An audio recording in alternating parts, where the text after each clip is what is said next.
Escuchá Izquierda Podcast, una mirada de la juventud anticapitalista sobre el mundo.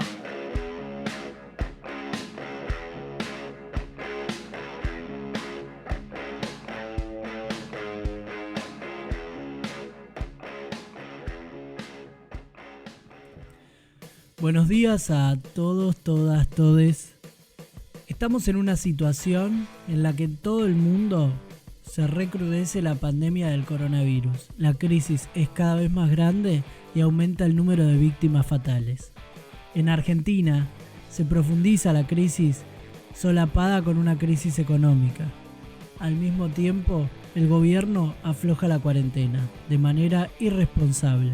Pero mientras sucede todo eso, aparece un nuevo enemigo, aparece una nueva amenaza que empieza a golpear cada vez más fuerte en la sociedad. Todos los que vivimos en Capital, en provincia de Buenos Aires, en un montón de provincias del país, conocemos a algún amigo, familiar, compañero o compañera de trabajo que tiene dengue, una enfermedad muy complicada. El gobierno nacional y el gobierno de la ciudad están ocultando una epidemia. No se sabe exactamente la cantidad de casos, no hay comunicaciones oficiales hablando de la gravedad de este problema. Y mientras, los casos se multiplican. Así que hoy, en Izquierda Podcast, queremos analizar qué es lo que el gobierno no hizo, qué es lo que se podría haber hecho para controlar el tema que hoy está golpeando cada vez más fuerte. Hoy, en Izquierda Podcast, dengue, el ocultamiento de una epidemia. Como siempre me acompañan Fer Bialuski y Mani Rueda. Buenas, ¿cómo andan? Hola, buen día a todos. Para esto no queríamos dejar la oportunidad de traer a una compañera que queremos mucho y que además sabe muchísimo sobre todos estos temas. Una compañera que es bióloga, investigadora, conoce muchísimo de todos estos temas y siempre nos ilustra muchísimo en palabras que todos los que no somos expertos podamos entender. Así que le damos la bienvenida a Nati Ferresini. Bueno, voy a arrancar yo y quiero empezar por el principio de la cuestión para que todos podamos entender de qué estamos hablando. Así que voy con la primera pregunta. ¿Qué es el dengue y cómo se transmite, Nati? Bueno, el dengue es un virus, es de la familia Flavivirus, de los Flavivirus, que se transmite, particularmente tiene la característica que se transmite por un vector, y el vector en este caso es el mosquito, de la familia Aedes. El Aedes aegypti es el más conocido, que es transmisor del dengue. Es un virus que se parece en algunas características al del coronavirus, o sea, tiene el mismo material genético y demás, pero no se transmite de persona a persona, que eso es importante. Se transmite por un vector, como dijimos antes, y hace un ciclo de vida dentro del humano, un ciclo de vida distinto dentro del mosquito, y vuelve, o sea, por pasajes, a partir del vector vuelve hacia los humanos. Lo que tiene el dengue es que hay distintos tipos, hay 4 tipos hoy en día que se conocen: el dengue 1, el 2, el 3 y el 4. Y lo que produce esta enfermedad es ataca células del sistema inmune, que son las que en teoría nos defienden de las infecciones virales, lo cual hace más complicado todo el cuadro, y presenta distintas gamas, digamos, de severidad, que tienen que ver eso más con cómo está el cuerpo, cómo es la genética del paciente infectado, y no tanto como es el virus en sí. ¿Y de qué manera sobrevive el dengue, digamos? Porque cada determinados años vemos que hay un nuevo brote, hay nuevos casos, incluso todos los años. ¿Cómo hace el dengue para poder sobrevivir y reaparecer? Bueno, justamente el dengue se origina en sectores del África subsahariana y demás, sectores tropicales donde hay más mosquitos. Con la globalización, con el movimiento de las personas, con la presión que ejerce la humanidad sobre los espacios naturales, los mosquitos también, la Aedes aegypti también, ha ido volviéndose global. Y como es el vector, depende en los años donde hubo temporadas más húmedas, donde por ahí llovió más, o donde hay ciertos relajamientos de los controles, que eso también es un factor importante, el control que se hace sobre los mosquitos. En esos años se juntan todos esos factores ambientales y algunos también socioeconómicos, y puede haber mayor reproducción del mosquito y por lo tanto mayor probabilidad de infección por transmisión Sí, ¿y qué tipos de dengue? Vos mencionaste que hay 4 tipos de dengue. ¿De qué manera, digamos, de qué manera? ¿Cuál es la cantidad de casos que hay actualmente hoy acá en Argentina, también a nivel mundial, y cuántos son la cantidad de dengues que están corriendo hoy actualmente, y cuál es el peligro de que haya uno o más de un tipo de dengue circulando? Bueno, yo estaba leyendo algo de bibliografía antes de venir para acá para ir interiorizando además en el tema. Se calcula que hay 400 millones de personas infectadas actualmente en el mundo. Entre 2.500 y 3.000 millones de personas vivimos en zonas de transmisión del virus. Y acá en el país hay 14.000 casos confirmados, 3.000 nada más en Capital Federal y Gran Buenos Aires.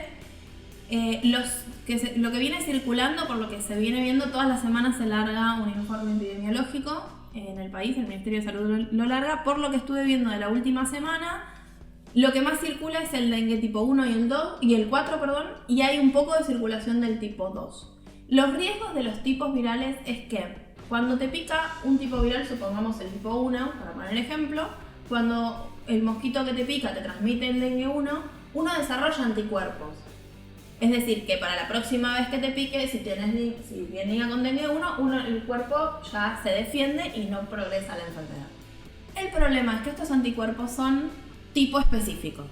Al próximo tipo viral que viene, lo reconocen, pero en vez de atacarlo, lo que hacen es facilitar la entrada. No funcionan como una barrera, sino como un paso de acceso más fácil.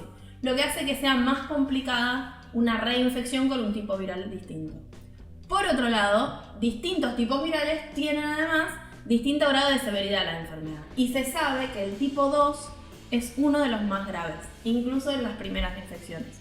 Lo cual genera un riesgo para la población que esté el tipo 2 circulando, y además que en lugares como la Capital Federal tengamos tanto tipo 1 como tipo 4. Quiere decir que si una vez que te picó un mosquito y te infectaste con el dengue, tenés que tener muchísimo cuidado de que no te vuelvan a picar y no te vuelvan a infectar, porque no podés, hay un 50% de probabilidad prácticamente de que te pique el otro tipo viral, lo cual generaría un cuadro mucho más severo de la enfermedad.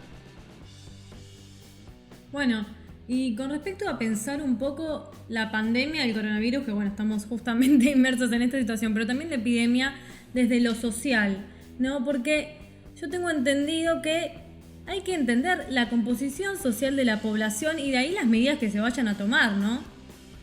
Claro, lo que tiene es que, si bien el dengue no se transmite de persona a persona como pasa con el coronavirus, sí está asociado a un vector, y este vector, que son los mosquitos, está asociado también, la presencia o ausencia del mosquito en nuestro ámbito, está asociado con las condiciones de vida y las condiciones, los factores socioeconómicos de quienes tienen métodos y medidas de cuidado, como por ejemplo tienen la capacidad de poner mosquiteros en sus ventanas, o tienen viven en un barrio que está asfaltado y que no hay campos abiertos, viven en zonas donde fueron fumigadas, o en lugares que están más atendidos, porque el gobierno siempre pone más atención, muchas veces pone más atención en las grandes ciudades o en los centros, digamos, económicos, y no pone tanta atención en los barrios, en las zonas más marginales. Entonces se genera un sistema de desigualdad, y esa desigualdad está asociada a una mayor frecuencia de contagio.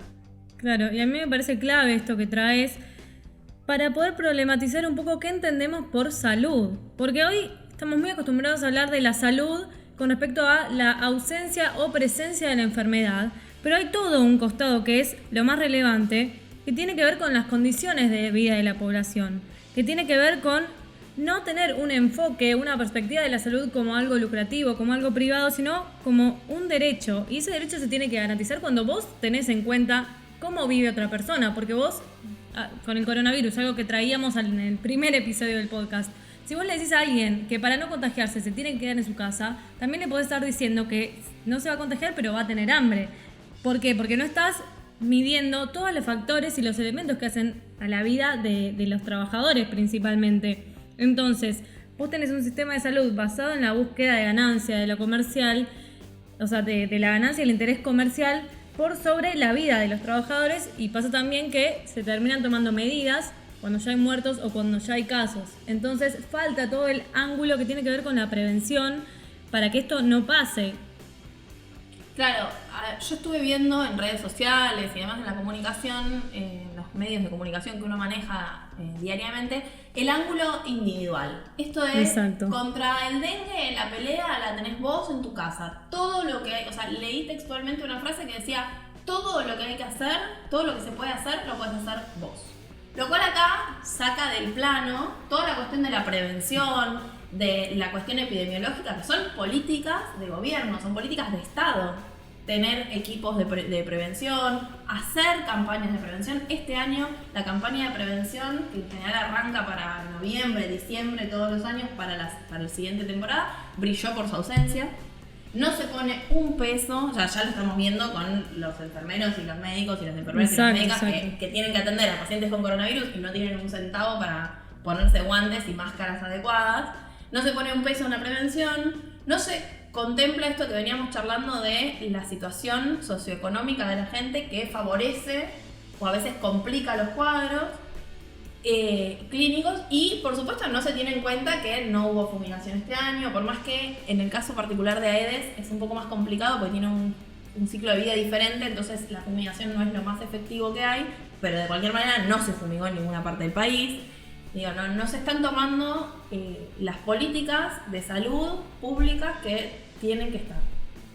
Sí, yo de hecho quería agregar algo en relación a la prevención, porque estuvimos hablando con algunos trabajadores de la salud que hoy están en la primera línea en la lucha contra el dengue, y por ejemplo me contaban que en 1994 vinieron médicos cubanos, que ellos tienen, en Cuba hay muchísimo problema en relación al dengue, por lo menos durante la década de los 90, a capacitar a los médicos argentinos y profesionales argentinos. Es decir, que desde mitad de década de los 90 que hay una serie de preparación y que Argentina debería poder evitar desde ese momento, que incluso para ese entonces no había brotes de dengue, pero Argentina debería poder evitar todos los brotes. Entonces estamos hablando de una negligencia de todos los gobiernos, algo propio del sistema en relación a eso. Y por ejemplo, me contaban que cada 2 años viene habiendo brotes de dengue, 2016, 2018, ahora nos toca en 2020, que justo en este año es el brote más importante de los últimos años. Y me contaban, por ejemplo, que a cada paso adelante que se daban 4 para atrás. Esto lo digo textual. Que por ejemplo se armaban equipos específicos para la lucha contra el dengue, y que una vez que empezaban a mermar los casos, que se acercaba el invierno, momento en el que, por las cuestiones ambientales empieza a haber menos circulación de mosquito, se empiezan a desarmar todos los equipos barriales, empiezan a pagar menos, ya de por sí estaban trabajando en condiciones muy poco dignas, les empiezan a bajar el salario, les empiezan a dar menos horas y se terminan desarmando todos aquellos equipos que ya estaban preparados para luchar contra el dengue. Entonces, tenemos ahí todo un caso de negligencia por parte de los gobiernos anteriores y también del actual, de no poner como una cuestión principal el tema del dengue. Por ejemplo, el primer caso ya se registró el 15 de enero de este año y a partir de ahí empezaron a aumentar. Entonces, mi pregunta, Nati, era que, ¿vos qué opinás en cuanto a las medidas que tiene que tomar hoy el gobierno de cara a empezar a combatir el dengue de una manera más seria?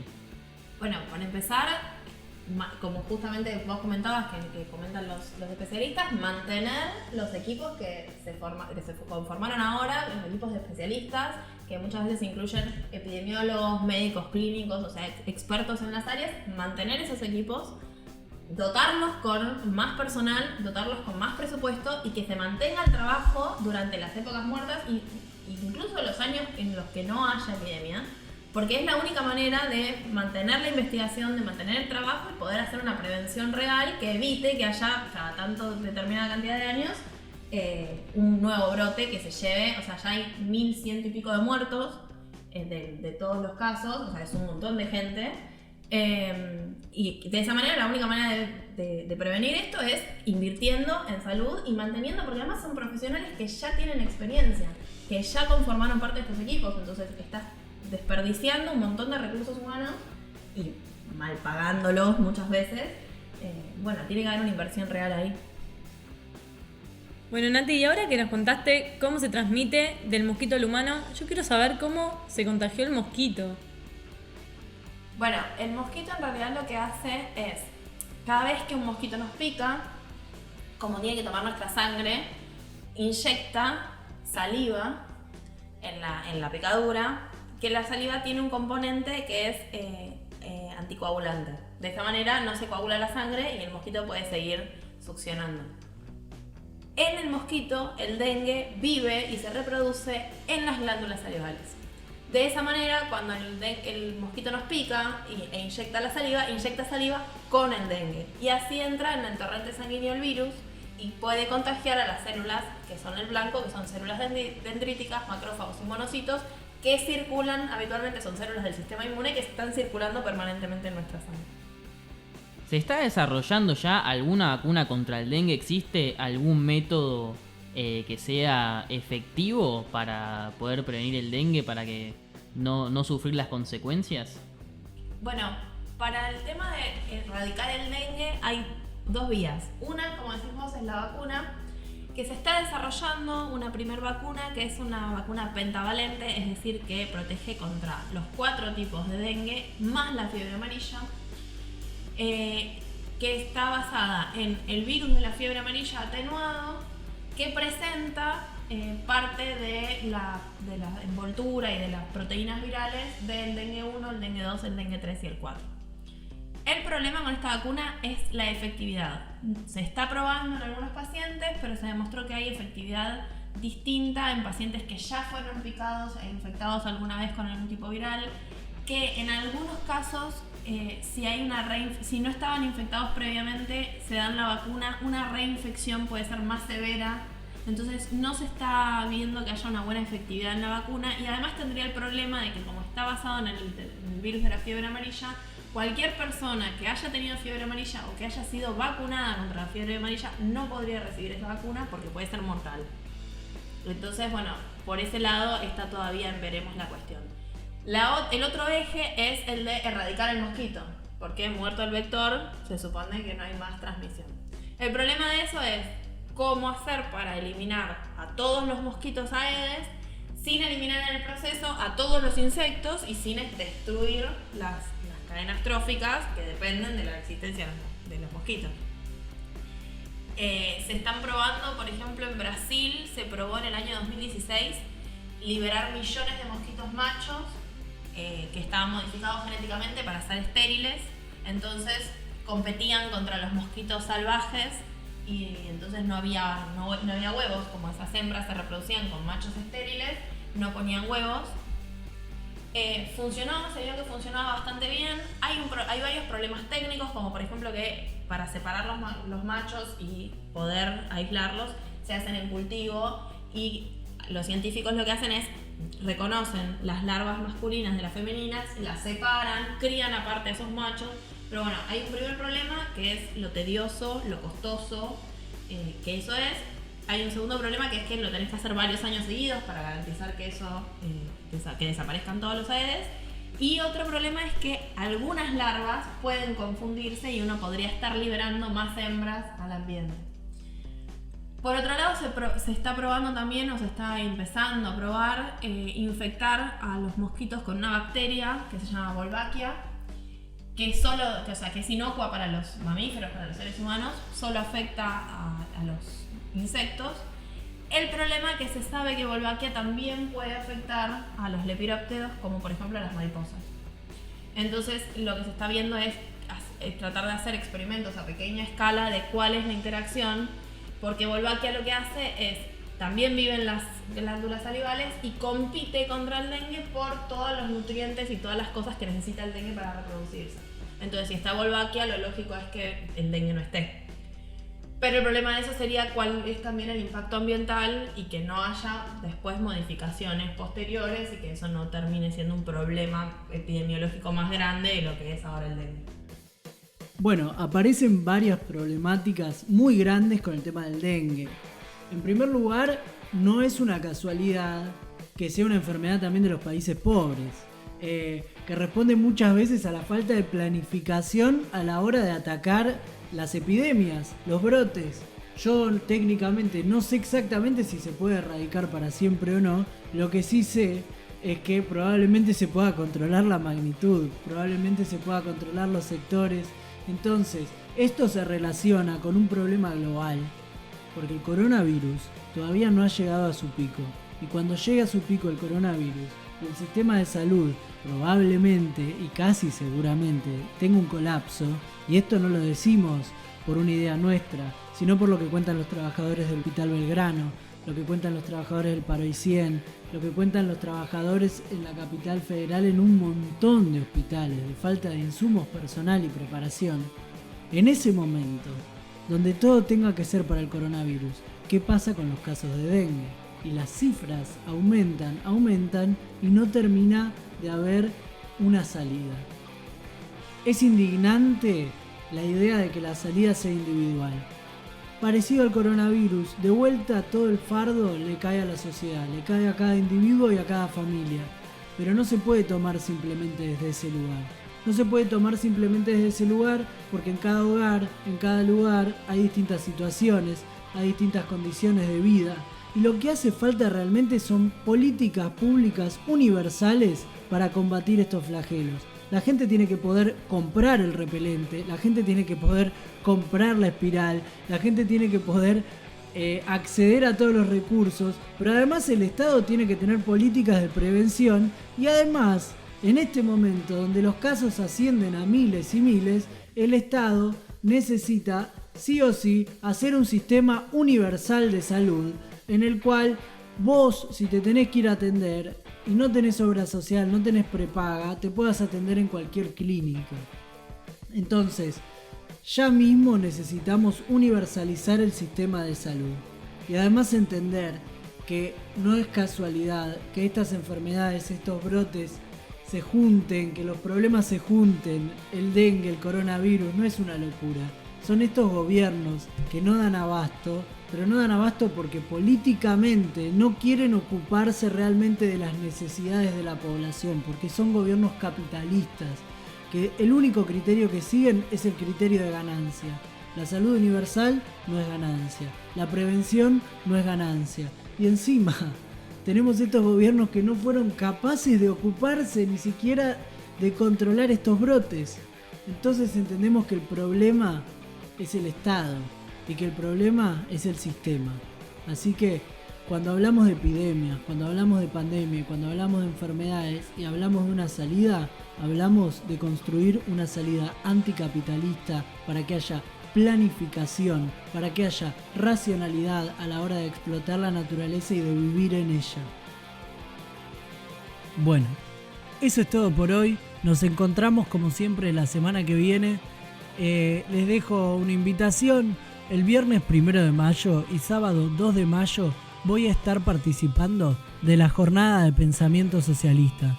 El sábado 2 de mayo a las 5 de la tarde por las redes del Nuevo Más y de Izquierda Web vamos a estar transmitiendo esta jornada y una charla sobre la juventud anticapitalista y nuestro rol frente a los estados de excepción que se generan en muchos casos y la solidaridad entre los de abajo y la importancia de llevar a cabo todas estas tareas como método también para empezar a organizarnos para dar una respuesta frente a la crisis que sea a favor de los trabajadores, la juventud, los sectores oprimidos.